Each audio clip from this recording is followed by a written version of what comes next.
सलेखना के 5 अतिचारों का पाठ।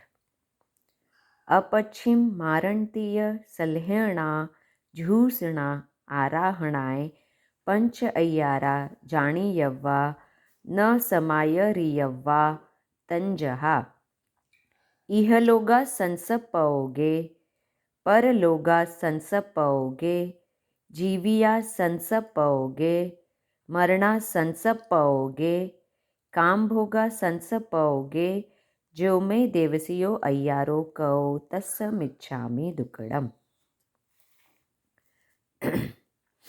18 पापस्थान का पाठ।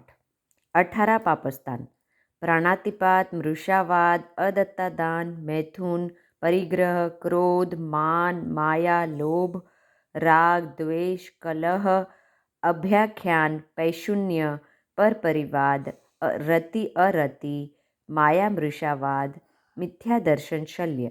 इन 18 पापस्थानों में से किसी का सेवन किया हो, सेवन कराया हो, सेवन करते हुए को भला जाना हो तो अनंत सिद्ध केवली भगवान की साक्षी से दिवस संबंधी तस्समिच्छामि दुक्कडम।